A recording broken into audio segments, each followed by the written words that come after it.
Hello everyone, today I'm going to retell the main ideas from an audio title What Makes a Good Teacher Great?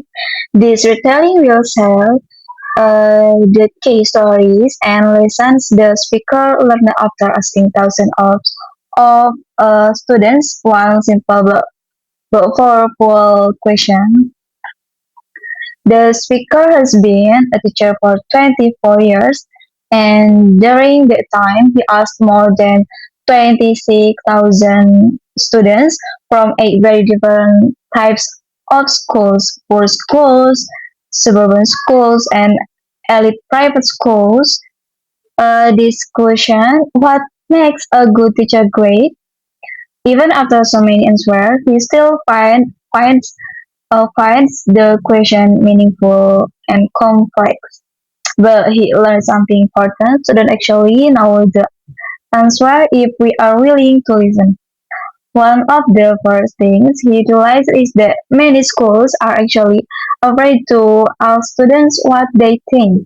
They worry that students won't take it seriously.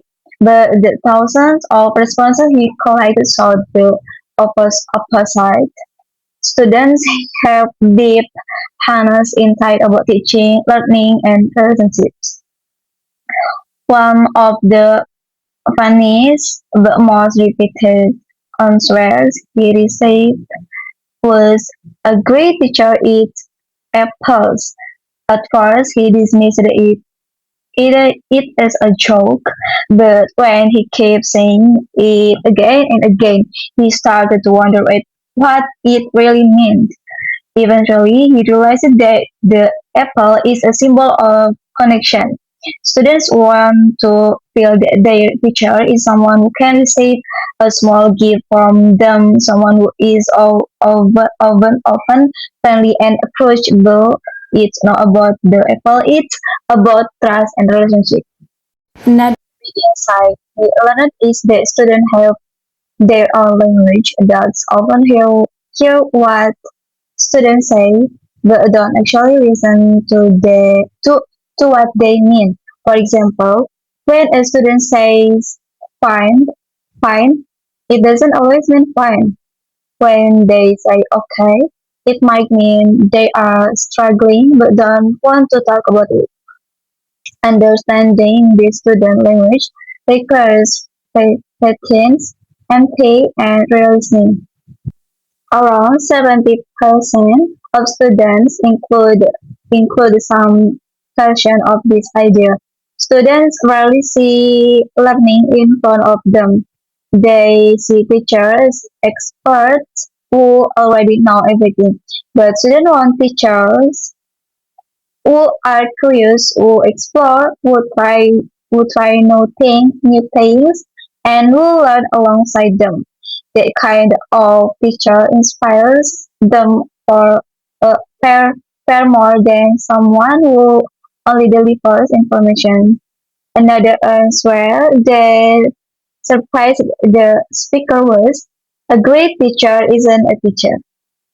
At first, he was offended, offended, but later he understood the deeper meaning. The most powerful learning often happens outside the classroom. He shares an example from his childhood learning to ride a bike. He learned not by reading diagrams or writing an essay, but by doing it, running, falling, balancing, and trying again. Learning through real experience is what stays with us for a while. Students know this often better than adults do. Then he shares a powerful story about a student named Viet. Viet was known for being tough, intimidating, and difficult, but over time, she became a responsible student. So when she suddenly stopped studying in her homework, the teacher felt disappointed and confronted her.